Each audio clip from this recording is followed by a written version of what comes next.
Ay kabahay, naghahanap ka ba ng bagong property na lilipatan? Dito lamang yan sa Palas Athena along Aguinaldo Highway. Ready for occupancy na ito at single attached unit property with 4 bedrooms, 4 toilet and bath, and 2 carport.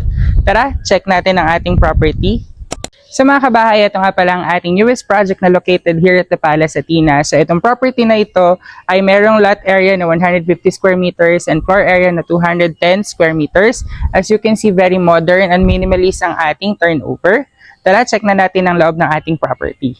Tara na mga kabahay. So ito nga pala ang ating porch area. So upon entering mga kabahay, on the right side, meron tayo ditong garden area.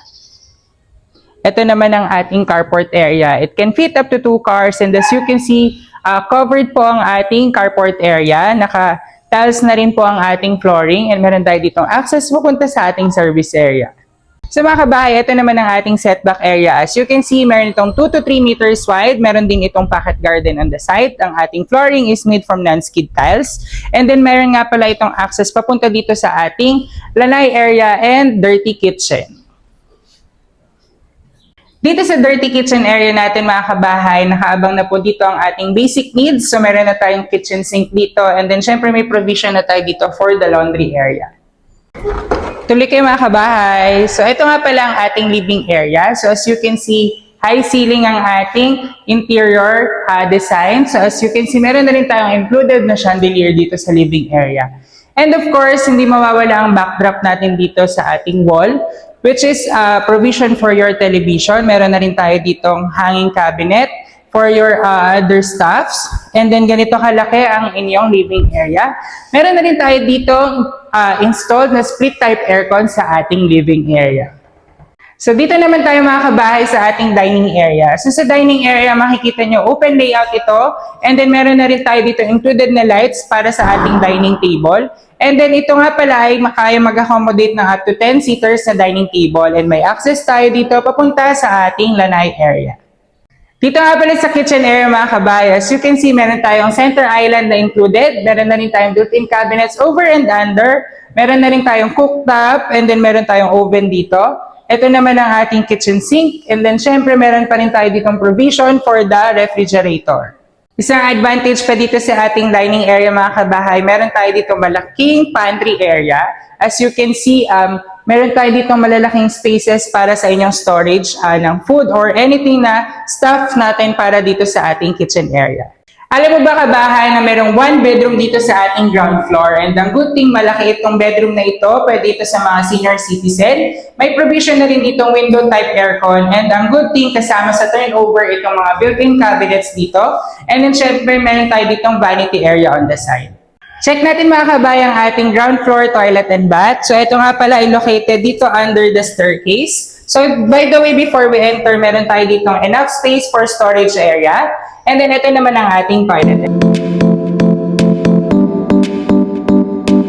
So before we move to the second floor mga kabahay, please appreciate the living area. As you can see, super high ceiling po nitong area na to.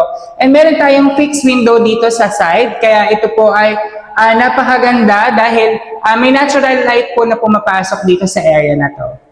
By the way mga kabahay, recap lang tayo. Meron tayong total of 3 bedrooms dito sa ating second floor. Each room po ay merong sariling toilet and bath. Tara, check na natin ang bedroom number 2.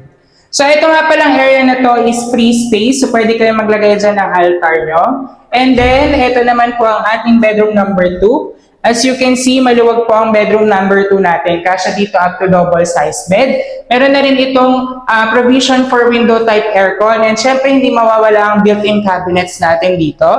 May vanity area. And then, of course, meron tayo ditong own toilet and bath.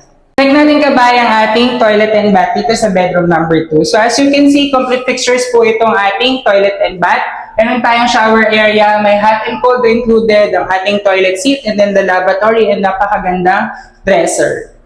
Bedroom number 3 mga kabahay. So same as bedroom number 2 mga kabahay, ang na-different lang dito is yung ating layout. So as you can see, meron pa rin tayo ditong provision for window type aircon, may sliding window tayo dito for proper ventilation. And then syempre ang ating built-in cabinets, and hindi mawawala ang ating own toilet and bath dito sa ating bedroom number 3. Ito na po ang ating own toilet and bath dito sa bedroom number 3. So same as bedroom number 2 mga kabahay, meron na rin tayo ditong shower area, the heater, and then the toilet seat, and the lavatory area, and the napakagandang dresser. Excited ka na ba kabahay to view the master's bedroom? Tara na! So ito ang ating master's bedroom mga kabahay. As you can see, napakalaki nitong area natin. Kasyang-kasya dito up to king size bed. Meron itong access papunta sa balcony. May naka-install na rin dito sa area ng master's bedroom na split type aircon.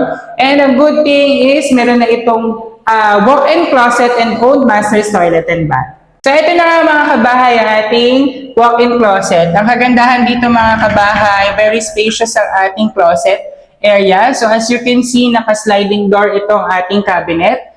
Meron din tayo dito sa ating area na to. And may mga pull-outs din tayo dito. And floor to ceiling ang height nito. Master's toilet and bath mga kabahay.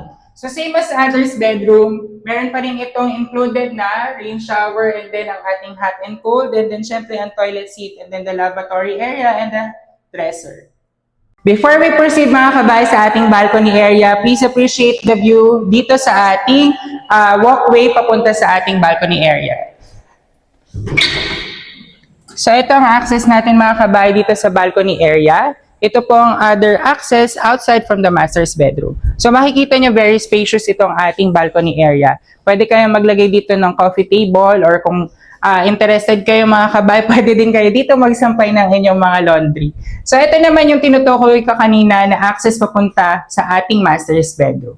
If you're interested to view this property mga kabahay, please send us a message at 0916-5184-710. This is your Kabahay Broker, Bon Charlie Tapawan. Thank you for watching mga kabahay.